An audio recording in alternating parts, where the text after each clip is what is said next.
Hey friend, welcome back to From Writer to Author, the podcast. I'm your host, Veronica G, and today we're diving into one of the biggest, loudest, most persistent fears writers carry, even when they pretend they don't. It's that anxious little whisper that pops up the moment you think about sharing your work, letting someone read your manuscript, hitting publish, or even just telling someone you're writing a book. It says things like, what if they hate it? What if they judge me? What if I embarrass myself? What if I get criticized? What if absolutely no one cares? Ah yes, the trifecta of writer fears: judgment, criticism, and being ignored. Today we're unpacking each one because you deserve to write and share your writing without feeling like you're walking into a battle unarmed. So grab your coffee, your tea, whatever comforts you, and let's talk about fear, honesty, courage, and reclaiming your voice. Let's start with something tender and true. Every writer, every single one, fears being judged, criticized, or dismissed. From first-time writers to seasoned authors to best-selling icons. The fear never fully disappears, but it can be understood. It can be managed, and it can lose its power over you. Let's break this down piece by piece, gently, slowly, and with a whole lot of compassion. Let's start with the loud one. Fear of judgment is the fear of being seen, truly seen.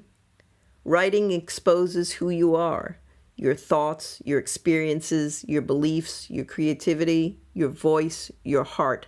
And of course your brain goes into self-protection mode because sharing your writing feels like walking into a room, setting your soul on the table and saying, okay, please don't poke this too hard. But here's something most writers never hear. People aren't judging you nearly as much as you think. They're busy judging themselves. Readers come to books looking for help, escape, connection, fun, transformation, not to evaluate your worth as a human being. And when someone does judge you, it says more about their expectations, biases, or mood than about your book. Their opinion isn't your identity, and your voice, it's worthy of being heard, even imperfectly. Number 2 is fear of criticism. What if they don't like my book?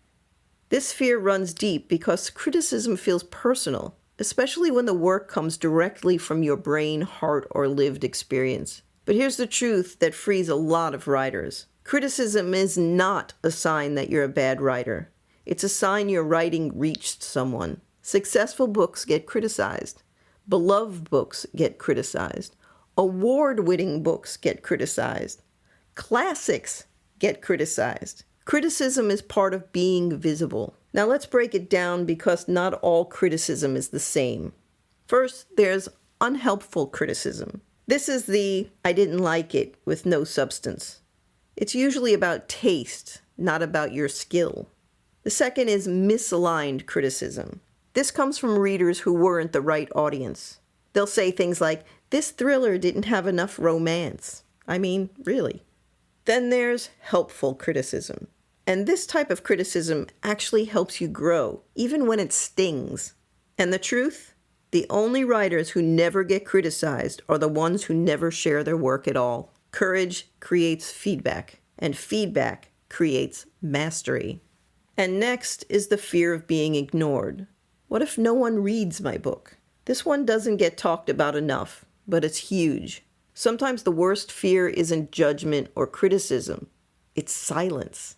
It's the fear of pouring your heart into a book and watching it float quietly into the void. But here's the truth. Books rarely explode overnight. Most books grow slowly, like a steady heartbeat. A reader here, a reader there, a review that warms your heart, a message from someone who needed your words, a share from someone you didn't expect. Books build momentum over time. Visibility is cumulative. And here's something important. Even if your book reaches 10 people, or 5 people, or one single person who truly needed it, it still matters. Your writing doesn't need to change the entire world. It just needs to change someone's world. And it will, because the right readers always find the right books. Sometimes slowly, sometimes instantly, but always right on time. Let's shift gears for a moment and look at why these fears show up. Because once you understand them, they lose their power. These fears come from 3 very human places. 1, vulnerability. You're sharing something personal, your voice, and that's brave, and it's natural to feel exposed. Number 2 is evolution. You're stepping into a new identity as an author. Identity shifts feel scary because they challenge your comfort zone. And then 3 is attachment. You care deeply. That's why it hurts to imagine your work being misunderstood or overlooked. These fears show up because your work matters, not because you're weak. And that understanding alone softens the sting. So how do you move through these fears without letting them rule you? Let's talk solutions. Practical, gentle, and effective. Because you don't overcome fear by muscling through it. You overcome it by working with it. So number 1, you need to separate you from your writing. Your writing is something that you create. It's not your identity. Any feedback you get is about the work, not your worth. Number 2 is acknowledging your fears instead of hiding them. Fear grows in the dark. Say it out loud, write it down, share it with a writer friend. Naming your fear reduces its power. Number 3 is focus on the one reader who needs your book. You need to write to the person who is waiting for your words, not the hypothetical crowd that might criticize them. Number 4 is let your writing be imperfect. Perfection is not the goal. Connection is. Perfect writing doesn't move people. Authentic writing does. Number 5 is take small risks until they feel normal. Share a paragraph, share a chapter, show a friend, post an excerpt. Fear fades as experience builds. So if you've been holding back, hesitating, stopping and starting, or feeling paralyzed at the idea of somebody reading your work, take a breath with me. These fears don't mean you're not meant to be a writer. They mean you are a writer, one who cares deeply, feels deeply, and wants their work to matter. The fear of judgment, criticism, or being ignored isn't a sign to quit. It's a sign to keep going. Because the only way to avoid these fears entirely is to never write or share anything at all. And that's not who you are. You're brave, you're growing, you're becoming the writer you were always meant to be. And I'm proud of you for that. Before you go, don't forget to sign up for my From Writer to Author newsletter and grab your free pre-publishing roadmap at www.goldspielcreativeenterprises.com. It's the checklist you need before hitting publish.